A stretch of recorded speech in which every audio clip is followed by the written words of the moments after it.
स्वागत है आपका। मैं हूं सौरभ शर्मा। बेगुनाहों को मारने वाले, दहशतगर्दी का खेल खेलने वाले गद्दारों के सामने जब मौत आती है तो वो भी कांप उठते हैं। कश्मीर के बडगाम में एनकाउंटर के बाद हिजबुल मुजाहिदीन के जो 3 आतंकी मारे गए, उनके आका का एक ऑडियो सामने आया है। इस ऑडियो में आतंकियों के आका अपने गुर्गों की जिंदगी बचाने की अपील कर रहा था। व्हाट्सएप के जरिए कश्मीरी पत्थरबाजों तक मैसेज भेज रहा था कि एनकाउंटर साइट तक पहुंचो ताकि सिक्योरिटी फोर्सेस के पंजे में फंसे 3 आतंकी भाग पाएं। पत्थरबाजों से गुजारिश कर रहा था, प्लीज एनकाउंटर साइट तक जाओ ताकि तुम्हारे लिए लड़ रहे मुजाहिद बच सकें। लेकिन आतंक के आकाओं और उनके ऑडियो मैसेज का पैंतरा काम नहीं आया और आज सुबह सुरक्षा बलों ने हिजबुल मुजाहिदीन के इन तीनों आतंकियों को एक एनकाउंटर में ढेर कर दिया। मौत दिखी तो कांप उठे आतंकी, सेना ने घेरा तो याद आए फरिश्ते, आकाओं से बोले बचाओ बचाओ।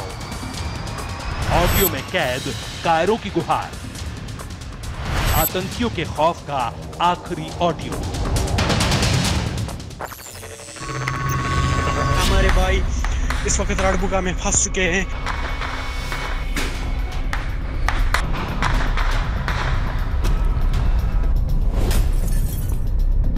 हमारे भाई इस वक्त राडबुगा में फंस चुके हैं। कश्मीर का बडगाम इलाका रह रह कर गोलियों की आवाज से थर्रा रहा था।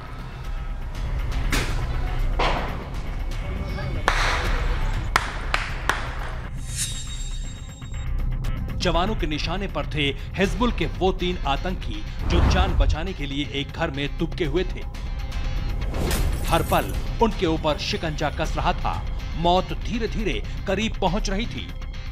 आतंकियों को पता था कि सेना के जाबाज जवान उन्हें कुछ ही देर में मार गिराएंगे, क्योंकि अमरनाथ अटैक के बाद चुन चुन कर मौत के घाट उतारे जा रहे हैं पाकिस्तान के पालतू दहशतगर्द। लेकिन इसी एनकाउंटर के बीच बडगाम इलाके के कुछ लोगों के मोबाइल पर एक व्हाट्सएप मैसेज पहुंचा।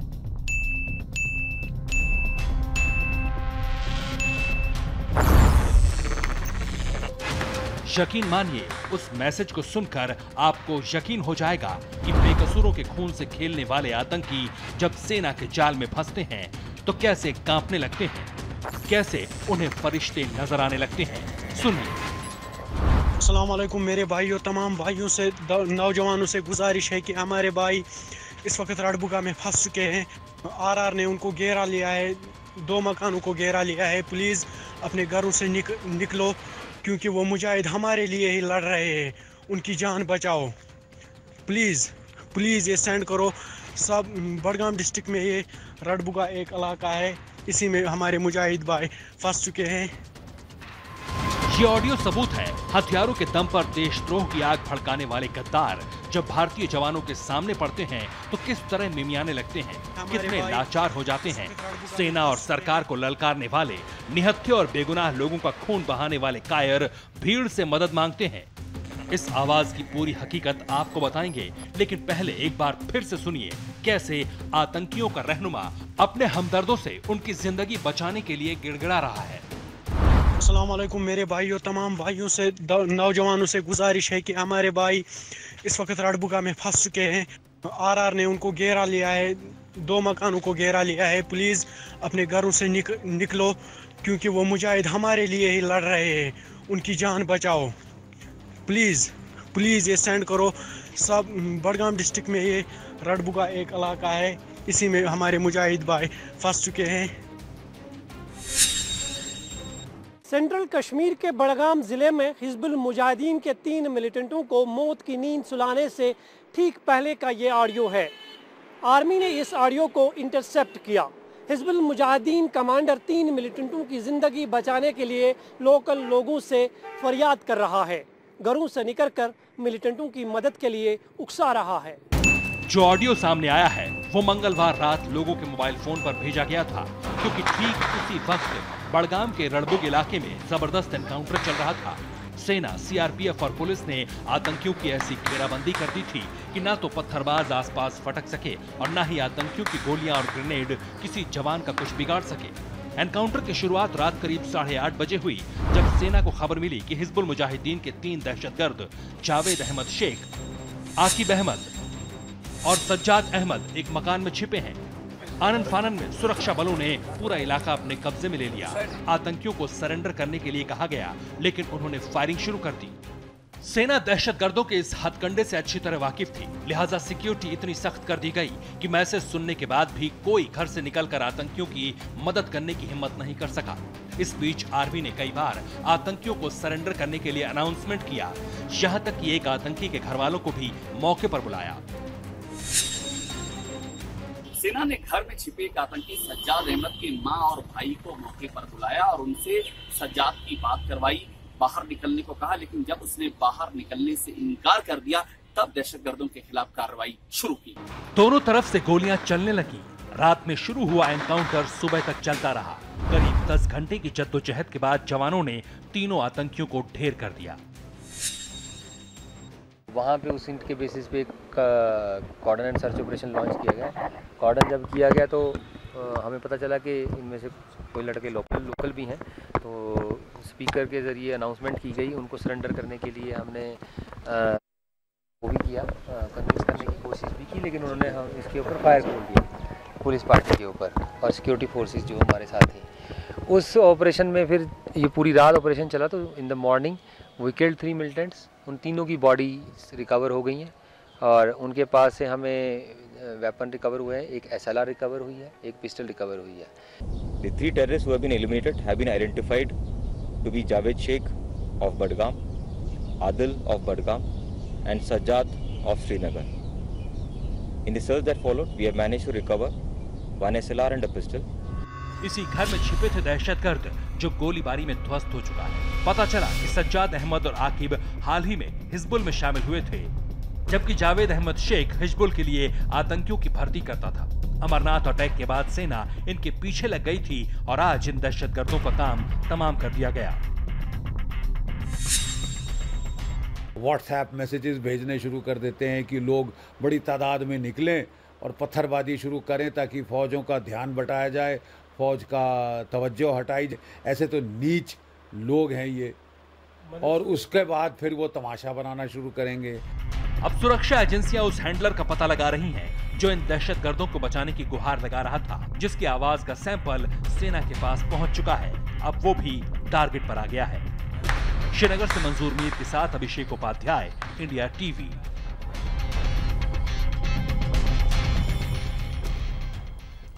एनकाउंटर में मारे गए हिजबुल मुजाहिदीन के आतंकी सज्जाद अहमद के बारे में एक बड़ा खुलासा हुआ है। सज्जाद करीब 20 दिन पहले ही हिजबुल मुजाहिदीन के साथ जुड़ा था, लेकिन उससे पहले वो एक ऐसे कांड में शामिल था जिसने पूरे कश्मीर में कोहराम मचाकर रख दिया था।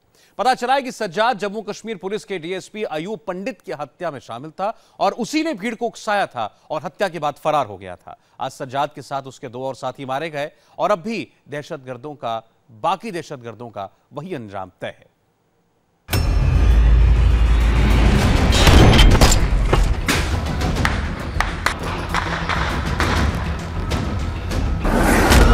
हिजबुल आतंकी जावेद अहमद शेख,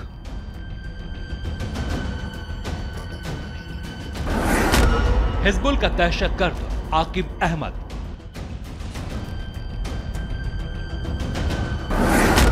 आतंकी सज्जाद अहमद, हिंदुस्तान के खिलाफ हथियार उठाने वाले गद्दारों का अब यही अंजाम होगा जो इन तीनों का हुआ। हिजबुल के इन दहशतगर्दों को सेना ने घेर कर मौत के घाट उतार दिया। अमरनाथ यात्रियों पर अटैक के बाद आर्मी ने जो ऑपरेशन इंतकाम शुरू किया है, उसका सबसे पहला शिकार बने हैं ये दहशतगर्द। अब देश के दुश्मनों को चुन चुन कर इसी तरह मारा जाएगा।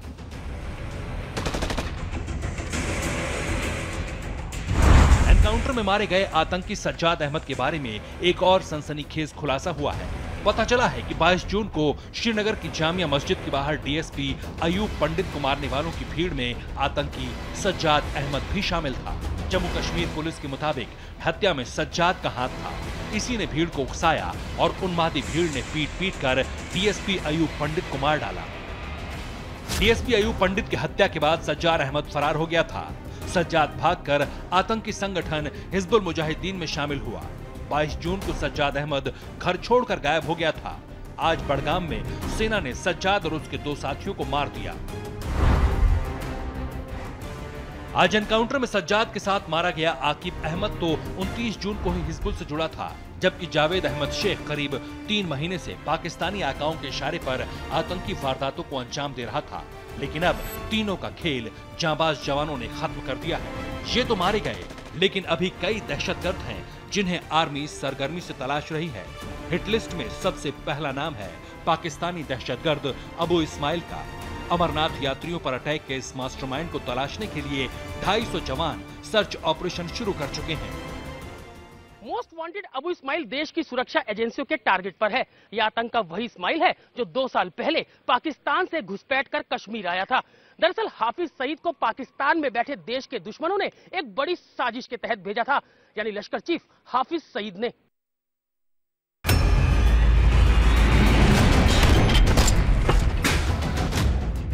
अबू इस्माइल 2-3 बार सुरक्षा बलों की घेराबंदी में फंस चुका है, लेकिन भागने में कामयाब रहा। पता चला है कि ये फिलहाल साउथ कश्मीर के पंपोर, अनंतनाग और आसपास के इलाकों में एक्टिव है और वहीं पर इसकी तलाश हो रही है। इस्माइल की तलाश में सुरक्षा बलों ने पूरी ताकत झोंक दी है। इस्माइल के अलावा कुछ और ऐसे दहशतगर्द हैं जिनका खेल बहुत जल्द खत्म होने वाला है। अबू दुजाना उर्फ हाफिज। अबू दुजाना दक्षिणी कश्मीर का डिविजनल कमांडर है। पिछले हफ्ते सुरक्षा बलों ने उसे घेरा था, लेकिन वो बच निकलने में कामयाब रहा। पाकिस्तानी आतंकी अबू दुजाना A++ कैटेगरी का आतंकी है। जाकिर रशीद भट्ट उर्फ मूसा। जाकिर दक्षिणी कश्मीर में हिजबुल मुजाहिदीन का पूर्व डिविजनल कमांडर रह चुका है। पीओके में बैठे आकाओं से विवाद के बाद हिजबुल ग्रुप छोड़ दिया था। जाकिर मूसा भी A++ कैटेगरी का आतंकी है। सद्दाम पडार। सद्दाम पडार बुरहान वानी गैंग का खूंखार आतंकी है। दक्षिणी कश्मीर में एक्टिव है सद्दाम पडार। आतंकी सब्जार अहमद भट्ट के जनाजे में शामिल हुआ था। A++ कैटेगरी का आतंकी है सद्दाम पडार। फिलहाल ये सभी सुरक्षा बलों की हिट लिस्ट में है। सरकार का दावा है कि जिस तरह से आज 3 दहशतगर्दों को मौत की नींद सुलाया गया, उसी तरह से आगे भी आतंकियों का सफाया चलता रहेगा। ऐसे लोगों ने हमला किया है, उन्हें तो माफ नहीं करेंगे। और इसी सब प्रयासों में देखा होगा आपने, रात भर में इनकाउंटर में 3 आतंकियों को ढेर कर दिया गया है और वो भी नहीं बचेंगे। तो एक तरफ आर्मी आतंकियों के सफाई के मिशन में जुटी है, इसी बीच लश्कर तैयबा के बारे में एक और चौंकाने वाला खुलासा हुआ। कश्मीर में लश्कर के दहशतगर्द अब लुटेरे बन गए हैं। इन लुटेरों के टारगेट पर हैं जम्मू कश्मीर के बैंक, जम्मू कश्मीर के ATM। जिहाद का दावा करने वाले आतंकी बैंक डकैती करते हैं। देखिए क्यों हाफिज के गुर्गे लुटेरे बने।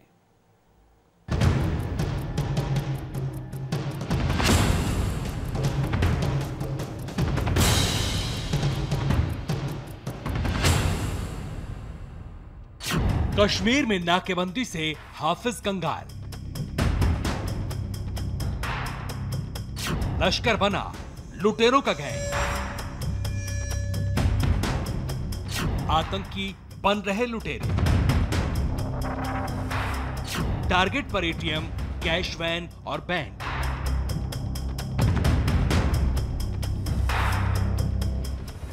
खबर बेहद चौंकाने वाली है। पहली बार कश्मीर के दहशतगर्दों का असली चेहरा बेनकाब हुआ है। बंदूक के बूते जिहाद का दम भरने वाले कश्मीर के आतंकी गुट असल में चोर उचक्कों के ऐसे ग्रुप बन गए हैं जिनका एक ही मकसद है, पैसा। किसी भी कीमत पर सिर्फ पैसा। आतंकियों के निशाने पर कश्मीर के बैंक, ATM और कैश वैन है। कश्मीर में पिछले 8 महीने में बैंक डकैती और ATM लूट की घटनाएं अचानक बढ़ गई थी। कुलगाम, पुलवामा और अनंतनाग में दिन दहाड़े बैंक लूटे गए। इन वारदातों के पीछे आतंकियों का हाथ है, इसके संकेत पहले ही मिल गए थे। लेकिन सुरक्षा एजेंसियों को पहली बार ठोस सबूत तब मिले जब लश्कर का आतंकी संदीप शर्मा उर्फ आदिल पकड़ा गया। पुलिस के सामने इस दहशतगर्द ने लश्कर का कच्चा चिट्ठा खोल कर रख दिया।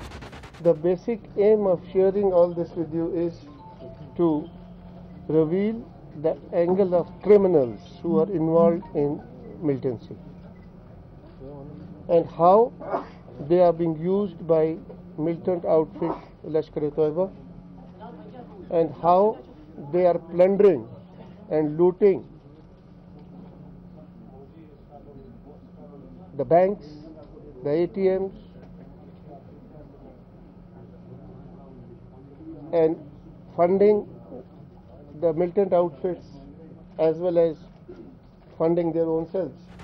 नोटबंदी के बाद से कंगाल हुए लश्कर तैयबा ने फंड जुटाने के लिए एक नई मोडस ऑपरेंडी अपनाई है। लश्कर के आतंकी सबसे पहले लुटेरों के गिरोह से संपर्क करते हैं। ये लुटेरे लश्कर के निर्देश पर बैंक या एटीएम लूटते हैं। लूट के पैसे का ज्यादातर हिस्सा लश्कर के आतंकी अपने पास रखते हैं। क्रिमिनल से मिली इस रकम का इस्तेमाल लश्कर खून खराबे के लिए करता है। बैंक लूट की वारदातों में लश्कर के शामिल होने का पहला सबूत इस सीसीटीवी फुटेज के जरिए सामने आया था। AK-47 से लैस लश्कर तैयबा के 2 आतंकी पुलवामा के इस बैंक में घुस गए, बंदूक की नोक पर 11 लाख रुपए लूट लिए। ये तस्वीर पिछले साल 15 दिसंबर की है, जब देश नोटबंदी के दौर से गुजर रहा था। 500 और 1000 के नोट बंद होने के बाद हर तरफ अफरा तफरी मची थी। इसी नोटबंदी की वजह से लश्कर की भी कमर टूट गई। इसी के बाद कश्मीर घाटी में बैंक लूट का सिलसिला चल पड़ा। 21 अप्रैल 2017 को अनंतनाग में लुटेरे SBI का ATM ही उखाड़ ले गए। 18 जून 2017 को अनंतनाग में ही ATM लूट की एक और वारदात हुई। 12 जून को पंपोर में ATM लूटा गया। इसी साल 1 मई को आतंकियों ने कुलगाम में कैश वैन लूटी, 5 पुलिस वालों और 2 बैंक कर्मियों की हत्या कर दी। दक्षिण कश्मीर में हुई बैंक लूट की ज्यादातर घटनाओं के पीछे लश्कर का ही नाम आया। हालत यह है कि अब जम्मू कश्मीर पुलिस के अफसर लश्कर तैयबा को गुंडों का गैंग कहने लगे हैं। The criminalities, the criminal elements now joining the militants for their own goals and other things. Lashkar has become a tolly of criminals. You should say like that. He is a criminal. That's all. Okay. Militants are criminals. लश्कर तैयबा यूं ही लुटेरों का gang नहीं बना। नोटबंदी के बाद से ही लश्कर में भारी बौखलाहट है। इसकी सबसे बड़ी वजह है आतंकियों ने जो भी फंड जमा कर रखा था, नोटबंदी के बाद से वो कागज के टुकड़े बन गए। इसके बाद पैसा जुटाने के लिए हाफिज के इन गुर्गों ने लूटपाट शुरू कर दी और ये सिलसिला अब भी जारी है। जब ये नोटबंदी की गई तो बड़ा धक्का लगा, क्योंकि इन्होंने जो सारा पैसा लूटपाट इससे उससे हवाला से जमा किया हुआ था वो एक ही स्ट्रोक में बेकार हो गया। तो इन्होंने उस वक़्त एकदम से प्लान बनाया बैंकों को लूटने का, ATMs को लूटने का, और इसके लिए ये ATM लूटिंग स्पेशलिस्ट भी लेके आए यूपी से, जो वो शर्मा जी जो पकड़े गए हैं वहाँ पे। लश्कर आतंकी संदीप शर्मा उर्फ आदिल के पकड़े जाने के बाद बैंक और ATM लूट की 4 बड़ी घटनाओं का खुलासा हुआ है। संदीप के जरिए पुलिस लश्कर के उस नेटवर्क को तोड़ने की कोशिश कर रही है जो आतंकी लिबास में असल में बैंक लुटेरे हैं। आगे बढ़ेंगे। अब आपको मीट कारोबारी और मायावती सरकार में मंत्री रहे याकूब कुरैशी की बेटी की दबंगई दिखाते हैं। याकूब कुरैशी की बेटी आसमा खुलेआम अपने गुंडों के साथ हंटर लेकर मेरठ के एक स्कूल में पहुंची। इस स्कूल में 8वीं क्लास में उसकी 2 बेटियां पढ़ती हैं। याकूब कुरैशी की हंटर वाली बेटी आसमा स्कूल में दाखिल होने के बाद सीधे क्लासरूम में गई और उसके अंदर 4 लड़कियों की हंटर से जमकर पिटाई की और पिटाई के बाद आराम से स्कूल से बाहर निकल आई। इस दौरान किसी ने न उसे रोका न टोका। बाद में पीड़ित छात्राओं के परिवार वालों की शिकायत पर पुलिस एक्शन में आई तो अब याकूब कुरैशी की हंटर वाली दबंग बेटी फरार है।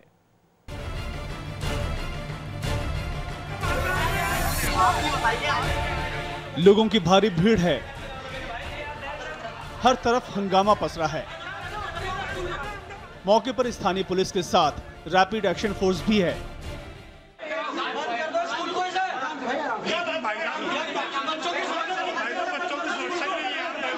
हमारा क्या नहीं है, स्कूल में हमारी लड़कियां पढ़ रही हैं, बाहर के लोग आके मारते हैं, आपने उनके